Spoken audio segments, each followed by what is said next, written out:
across the country, around the world. We're streaming live on 3news.com. Download the TuneIn app from the Google Play or Apple iOS Store and listen to us on the go. Coming up this morning, presidential primary of the opposition National Democratic Congress thrown into turmoil following an interlocutory injunction by Dr. Kwabena Dufo, who has raised concerns over the photo album for Saturday's elections. It's a legal requirement that the party must have the full complement of the voters. And as it stands now, the government campaign, we do not have the full complement of the voters. Also this morning, Asante Akim MP Andy Apiakubi to meet Special Prosecutor Kisie Jabin today over bribery allegations against a businessman who sought to halt the demand of some majority MPs for the sacking of Finance Minister Ken Ofori-Atta.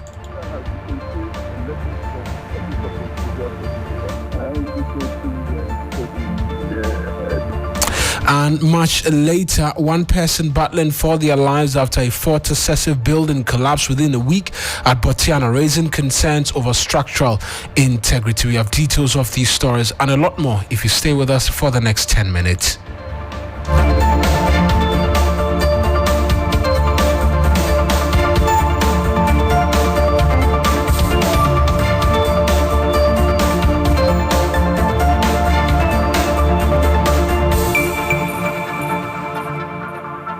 A pleasure that you could be a part of us this morning. I am Eric Mawuena Egbeta. Let's begin the bulletin with that injunction application as secured by Dr. Kwabena Dufo, and the presidential primary of the opposition National Democratic Congress is in limbo after one of the candidates filed an interlocutory injunction seeking to hold Saturday's elections over challenges with the electoral album. Dr. Kwabena Dufo has in a suit against the NDC, John Mahama and Kojo Bonsu asked an Accra High Court to hold all electoral processes for the party primary until a credible voter album is produced at least 5 clear weeks ahead of the presidential poll. The suit comes despite a functional executive committee meeting by the NDC yesterday seeking to address an earlier petition by Dr. Dufo over the same concerns. Here's a member of the Dr. Dufo campaign team, Dr. Kofi Kukubo, speaking to 3FM. Invited to a meeting on the 4th of May. And that's 4th of May, the hard drive that we gave them since 29th of March to put a soft copy of the voters register on it was handed over to us. That it contained 228 photo album on the voter register. However, when we opened the pen drive, we realized that it was only 220.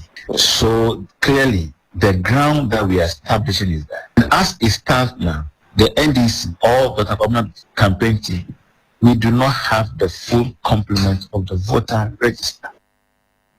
Dr. Kofi Kukubo is a member of the campaign team of Dr. Kwabena Dufo, and this is a story that will bring you a lot more details on if you stay with us here on 3FM and with the Sunrise team. Now, Member of Parliament for Asante Akim North, Andy Apiakubi, will today meet the special prosecutor to answer questions of a bribery allegation made nearly some 8 months ago. The MP, who is spokesperson for over 100 majority MPs seeking the removal of the Finance Minister Ken Ofori-Atta, last year alleged that a wealthy businessman attempted to bribe the majority MPs to soften their stance on the demand to have the Finance Minister removed from office over the country's economic challenges. Andy Apiakubi has been speaking to 3FM ahead of today's meeting. Well, I have received a letter from Office of the Special Prosecutor indicating their interest in discussing matters related to corruption or corruption practices. And indeed, they also wrote to the Office of the Speaker of Parliament, who agreed to convene this meeting for us to have the interaction. From what I'm hearing, different subject matter on which they want to discuss, but if it is about this one, then we wait for them to come. That's Andy Apiakubi. Well, he adds their resolve to have the finance minister sacked is still pending as Ghana works to secure an IMF program. When we get to the point where we would have finished with the IMF, then the onus will be on the president, not on us anymore. so that the president will exercise his discretion at the time. Andy Apiakubi is Asante Akim North MP. Away from this, the Executive Director of the Africa Center for Security and Counter-Terrorism, Emmanuel Coutinho, has called for an overhaul of the training regime of the Ghana Police Service. He is also demanding an audit into the way individuals are recruited into the service. Mr. Coutinho has been reacting to the increasing shooting incident involving police personnel. I think that the police as an institution has become the pudding of politicians, where they use it to get jobs for their boys and girls. And this is what we get. So it means that the police as an institution, as far as weapon handling is concerned, is at a crossroad, and which must be looked at independently. And this calls into mind the voices of conscience who are calling for an independent police commission. I think that the police cannot continue to investigate itself. Emmanuel Kuti is a security analyst and the executive director of the Africa Center for Security and Counter-Terrorism. Away from this, one person is battling for their life after another building collapse at Botiano here in Accra. A 3-story auditorium of the Wedding Action Church in the Ghana South municipality came tumbling down in what is another building collapse in the last week, raising concerns of structural integrity of buildings across the country. My colleague George Queenan was at the scene and reports. In less than 2 weeks, there have been multiple building collapses across the country. There was one recorded in Medina, another in Adenta, Tamale, and the latest being Botiano. And this is the Wedding Action Church located here at Botiano in Accra. And this very collapse occurred around 9 a.m. today. 7 persons were injured in the process. One in critical condition has been transferred to the Kolebu Teaching Hospital, and the other 6 were locally treated and have been discharged accordingly. NADMA officials have been here to assess the situation, and they are not happy about 10 of events.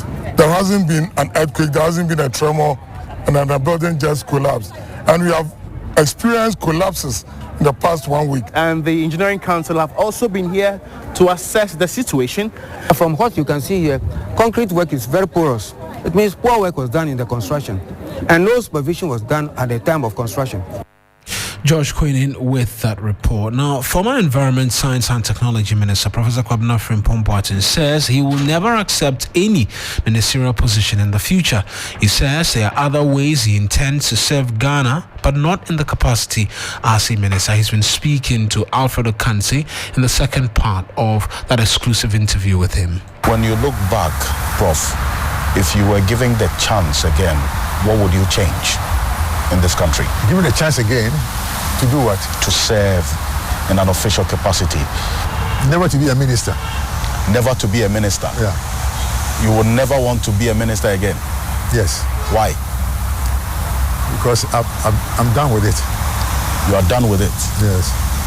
That's former Environment, Science and Technology Minister. And the Ministry of Trade and the Ghana Enterprises Agency have commenced entrepreneurship training for 50,000 young Ghanaians under the Youth Start initiative. Minister for Trade and Industry, Katie Hammond, who toured 3 of the training centers in Accra, says government is hoping to create 1 million jobs in the next 3 years. The government is going on a drive to ensure that there is employment in the country. We couldn't say that full employment. I'm not sure any economy that talks about full employment. It is governmentally and humanly impossible. That's Katie Hammond. He is Trade Minister. Now, parts of the capital were last night thrown into darkness following a major power outage. Most parts of Accra, including La Paz, Kaneshi, Kwabenya, Blikum, and its adjoining communities, were without power up to this morning in some of the areas. No explanations, meanwhile, has come from the Electricity Company of Ghana and Gridco as to the cause of the outage. We'll bring you details as and when we have them. We end with a sports journalist, Sheikh Amin Lamti, who says Ghana has learned nothing since the May 9 disaster 22 years ago. Speaking to 3FM as part of activities to mark the worst stadium disaster in Africa's history, Amin Lamti bemoaned the lack of action from sporting authorities to prevent stadium hooliganism. There is no political will. Number 2, when it comes to our infrastructure, we have not achieved anything. for us to avoid any hooliganism, vandalism, whatever thing. So for me, I don't think there will be any lessons.